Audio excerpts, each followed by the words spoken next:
सहज मार्ग के 10 नियमों की व्याख्या।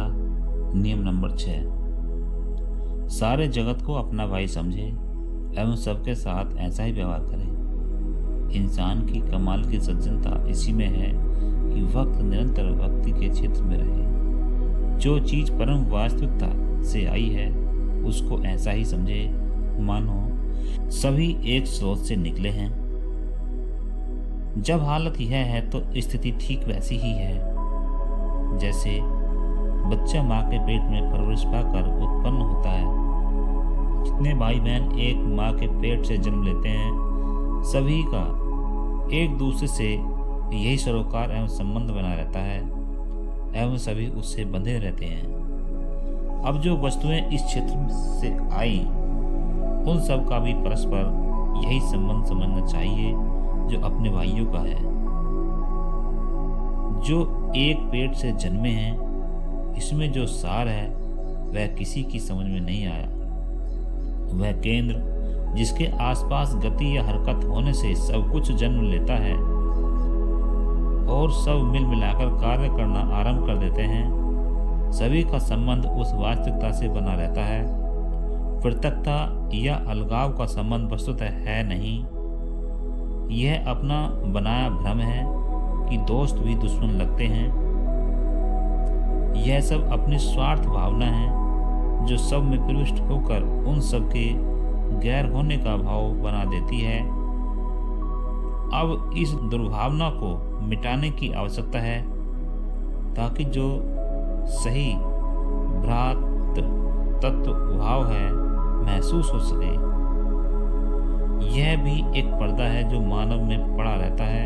जिस प्रकार परिवार बड़ा हो जाने पर उसके कुछ भाग दूर लगने लगते हैं, ठीक उसी प्रकार समय गुजरते गुजरते अपने भाई बंधु हमें दूर लगने लगे।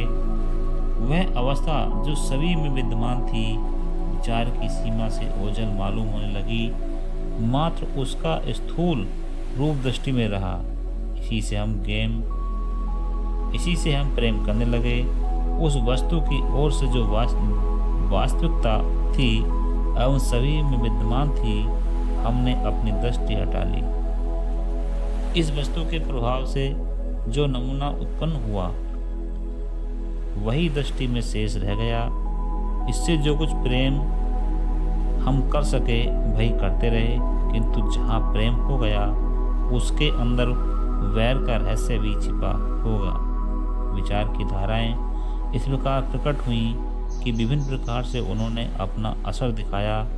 कहीं एक बात ने जन्म लिया तो कहीं और कोई रूप उभरा।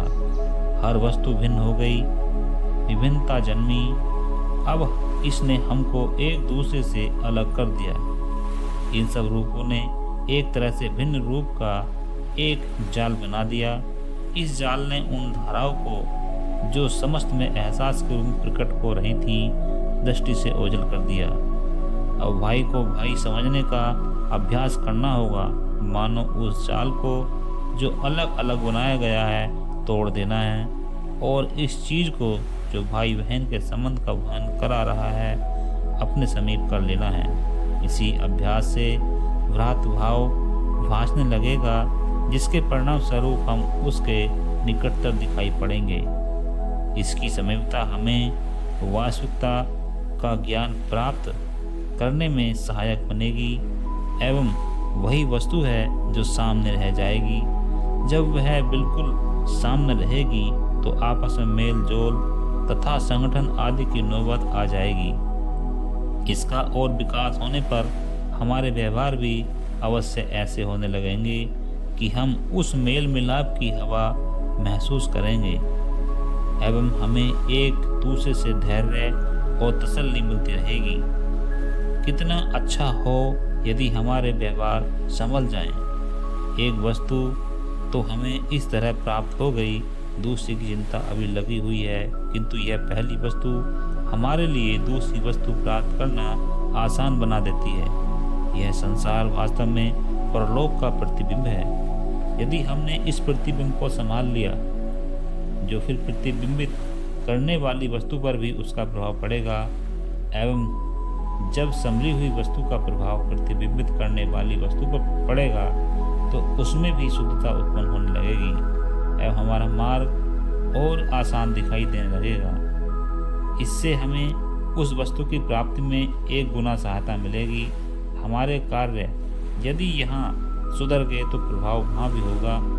प्रतिबिंब डालने वाली वस्तु से मेरा अर्थ ब्रह्मांड या उस सूक्ष्म संसार से है जहाँ की सब कुछ पहले घटित हो जाता है, उसके बाद उसका प्रकटीकरण इस संसार में होता है।